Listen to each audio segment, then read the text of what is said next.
भारत के संविधान के प्रति सच्ची श्रद्धा और निष्ठा रखूंगा। मैं भारत की प्रभुता और अखंडता अक्षुण्ण रखूंगा। क्रांतिकारी नमो बुधाय, जय भीम, जय भारत, जय संविधान। मैं रमन जनन और आप देख रहे हैं अध्यात्म पावर। दोस्तों, विपक्ष के लाख विरोध के बावजूद एनडीए ने आज फिर से दोबारा अपनी सरकार बना ली। बिहार चुनाव में जिस तरह से रिजल्ट सामने आए थे उससे विपक्ष नाराज था। ईवीएम और चुनाव आयोग के खिलाफ लगातार विरोध चल रहा था कि दोबारा चुनाव होना चाहिए, लेकिन चुनाव आयोग ने कसम खा ली थी कि लाख विरोध कर लो लेकिन सरकार एनडीए की ही बनेगी। आपको बता दें साथियों कि पहले तो लगभग 65 लाख वोटरों का नाम गायब कर दिया गया। फिर से आपने देखा कि किस तरह से फर्जी वोटरों को बढ़ाया गया। उसके बाद साथियों आपने देखा कि किस तरह से सासाराम में रात में करीब 11 बजे ईवीएम से भरा हुआ ट्रक अंदर गया। उसके बाद किस तरह से हेराफेरी की गई। विपक्ष लगातार विरोध करता रहा लेकिन प्रशासन ने एक भी बात नहीं सुनी। बाद में खाली बक्से दिखाए और वहां पर भी विपक्ष के मुंह को बंद कर दिया गया। फिर उसके बाद आपने हंगामा देखा किस तरह से रामगढ़ विधानसभा में सतीश कुमार यादव जो वोट जीत चुके थे लेकिन इसके बावजूद वहां पर उनको रोक कर रखा गया। उनके जितने भी समर्थक थे उनके ऊपर लाठियां बरसाई गई। फिर लगातार प्रयास किया गया कि जो जीत का सर्टिफिकेट है विपक्ष यानी बीजेपी को दे दिया जाए, लेकिन इसके बावजूद वहां पर आपने देखा कि किस तरह से वहां पर अड़े रहे जितने भी बसपा के समर्थक कार्यकर्ता थे। अंततः कितनी जोर जबरदस्ती के बाद जीत का सर्टिफिकेट सतीश कुमार यादव और पिंटू यादव को मिला। तो कुल मिलाकर साथियों आपने देखा कि किस तरह से बिहार में तमाशा बन गया था चुनाव में, कैसे चुनाव आयोग ने छल किया। भीम आर्मी चीफ चंद्रशेखर आज़ाद की पार्टी आज़ाद समाज पार्टी का चुनाव चिन्ह केतली, जिसको चुनाव आयोग ने सीधे हटा दिया। उसके बाद भीम आर्मी चीफ चंद्रशेखर आज़ाद ने लाइव आकर ये बात कही कि किस तरह से मेरे साथ धोखा हुआ। मतलब साथियों नीतीश कुमार 10वीं बार बिहार के मुख्यमंत्री बने हैं। आपको बता दें साथियों कि ये पहली बार ऐसा हुआ है कि कोई व्यक्ति इतनी बार मुख्यमंत्री बना है, लेकिन फिर भी बिहार में कितना विकास हुआ। आखिर नीतीश कुमार उर्फ नीतीश चाचा ने बिहार को क्या दे दिया। बिहार आज भी बेरोजगारी से जूझ रहा है, लगातार शोषण होता है। कैसे बिहार में जातिवाद जो है चरम सीमा पर है, बिहार में जंगल राज कायम है। नीतीश चाचा आखिर कब तक कुर्सी पर बैठे रहेंगे, और बैठे भी रहेंगे तो बैठकर क्या करेंगे। बुढ़ापे में जिस उम्र में इनको आराम करना चाहिए, ये राजगद्दी पर बैठकर बिहार की सत्ता संभालने में लगे हुए हैं। अब जरा सोचिए साथियों कि नीतीश चाचा कितना विकास कर पाएंगे। ऐसे ऐसे लोगों को अगर राजगद्दी मिल जाए जिनको ठीक से हिंदी भी बोलने नहीं आती है। साथियों मैं आपको वो वीडियो दिखा रहा हूं जिसमें नीतीश कुमार संविधान को साक्षी मानकर शपथ ग्रहण कर रहे हैं, और उस दौरान आखिर क्या कह रहे हैं पहले आप नीतीश चाचा की ये बात सुनिए, उसके बाद हम सीधे आपसे बात कर रहे हैं। मैं नीतीश कुमार सत्य निष्ठा से प्रतिज्ञान करता हूं कि मैं विधि द्वारा स्थापित भारत के संविधान के प्रति सच्ची श्रद्धा और निष्ठा रखूंगा। मैं भारत की प्रभुता और अखंडता अक्षुण्ण रखूंगा। मैं बिहार राज्य के मुख्यमंत्री के रूप में मैं अपने कर्तव्यों का श्रद्धापूर्वक और शुद्ध अंतःकरण से निर्वहन करूंगा तथा मैं भय या पक्षपात, अनुराग या द्वेष के बिना सभी सरकार के लोगों के प्रति संविधान और विधि के अनुसार न्याय करूंगा।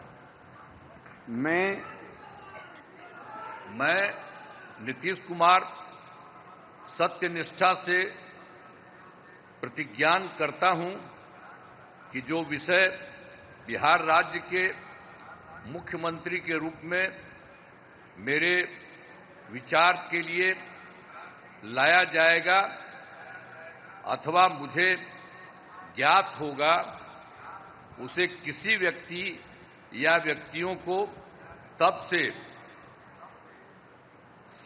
ये सिवाय जबकि ऐसे मुख्यमंत्री के रूप में अनेक कर्तव्यों के सम्यक और निर्वहन के लिए ऐसा करना अपेक्षित हो, मैं प्रत्यक्ष अथवा अप्रत्यक्ष रूप से संसूचित या प्रकट नहीं करूंगा।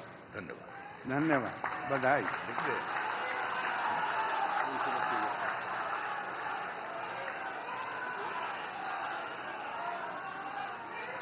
अब दोस्तों, आपने सुन लिया नीतीश चाचा ने किस तरह से शपथ ग्रहण की है। आपको इनकी बातों से लग रहा है कि ये 10वीं बार मुख्यमंत्री पद का शपथ ग्रहण कर रहे हैं। जैसे मालूम पड़ रहा है कि कोई बच्चा जिसको एक किताब दे दी गई हो और वो पढ़ रहा है। तो कुल मिलाकर ऐसे लोग इस कुर्सी पर बैठेंगे और इतने बड़े पद पर बैठेंगे तो फिर क्या करेंगे, अब आप समझ सकते हैं। तो चाचा जी को आराम की ज़रूरत थी, उनको घर में बैठकर अब बुढ़ापे का मज़ा लेना चाहिए था, लेकिन फिर से दोबारा नीतीश चाचा की सरकार बन गई है। अब भैया भला हो, बिहार का कैसे विकास करेंगे ये नीतीश चाचा, अब तो यही जानते होंगे, क्योंकि अब तक तो नीतीश चाचा ही राज की हैं ज़्यादातर बिहार में। अब बिहार में क्या बदलाव की उम्मीद होगी? बेरोजगारी उसी तरह से कायम है, जंगल राज वैसे ही चल रहा है। अब जिस तरह से लगातार विरोध किया है विपक्ष ने, इसके बावजूद जो है परिणाम एनडीए के कब्जे में, और किस तरह से जितने भी विपक्ष के लोग थे नाराज थे, उम्मीद नहीं थी कि फिर से दोबारा एनडीए सरकार बन पाएगी। लेकिन साथियों, जिस तरह से यहाँ पर छल किया गया, जनता की उम्मीदों पर पानी फेर दिया गया है। अब जनता बताएगी भैया कि अब नीतीश चाचा की सरकार सही है या फिर नहीं है।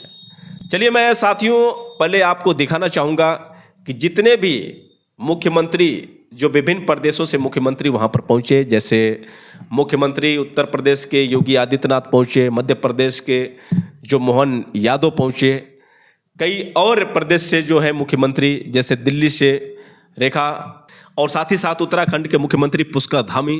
तो कुल मिलाकर कई मुख्यमंत्री वहाँ पर पहुँचे और अपने हिसाब से बधाई दिए। पहले आप उनका वीडियो देखिए जो किस तरह से नीतीश कुमार को बधाई दिए हैं। मार्गदर्शन और नेतृत्व में बिहार में एनडीए सरकार के गठन, माननीय नीतीश कुमार जी के नेतृत्व में बन रही इस सरकार के लिए मैं उत्तर प्रदेश की जनता जनार्दन की ओर से हृदय से बधाई देने के लिए यहाँ पर आया हूँ। वास्तव में माननीय नीतीश कुमार जी का एक लंबा अनुभव और डबल इंजन सरकार ने बिहार के विकास के लिए, बिहार के आकांक्षाओं की पूर्ति करने के लिए जो सार्थक प्रयास किए हैं, आज वह यहाँ पर देखने को मिल रहा है और बिहार की जनता जनार्दन ने उस पर ही अपनी मोहर लगाई है। मैं बिहार की जनता का इस अवसर पर हृदय से अभिनंदन करता हूँ। माननीय नीतीश जी को, माननीय सम्राट चौधरी जी को, माननीय विजय कुमार सिन्हा जी और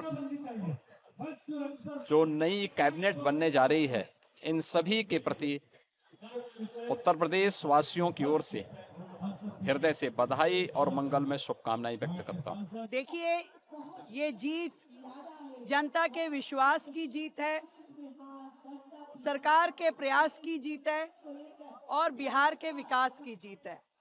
जनता ने सरकार की विकास की नीतियों में जो विश्वास जताया, उससे प्रगति की राह और प्रशस्त हुई है। आदरणीय नरेंद्र मोदी जी का नेतृत्व और नीतीश कुमार जी की सरकार मिलकर के जो काम अगले 5 सालों में बिहार में करेगी, वो अपने आप में एक ऐसा परिचय बनेगा विकास का, जिसे देश में जाना जाएगा। मैं बिहार की जनता को बहुत बधाई देती हूँ। उन्होंने ये निर्णय जो अपने लिए लिया, आने वाली पीढ़ियों के लिए लिया, विकास अब बिहार की पहचान बनेगा।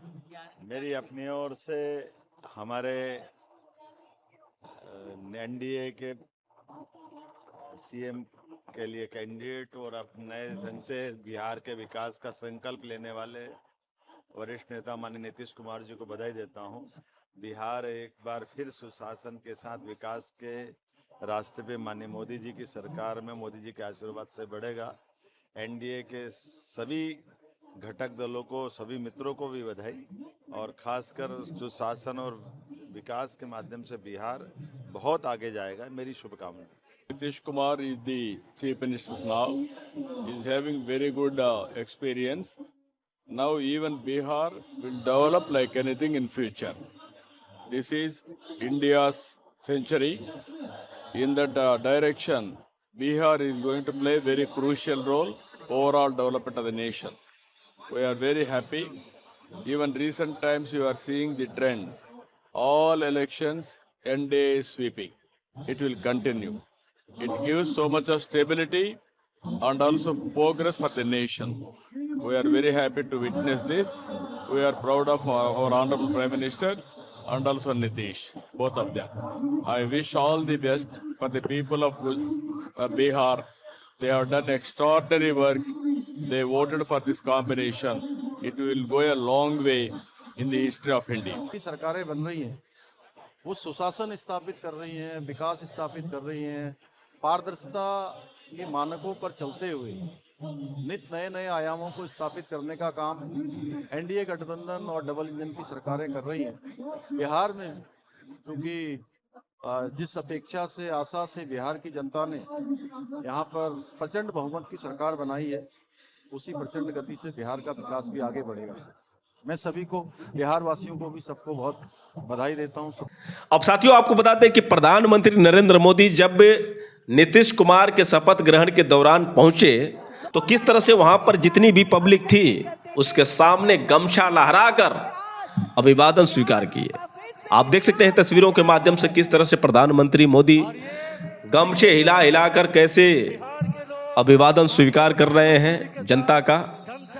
तो भैया ये जो सरकार बनी है सनातनियों का, इन मनुवादियों का, तो फिर भैया कैसे उम्मीद कर सकते हैं कि फिर दोबारा बिहार चमक पाएगा।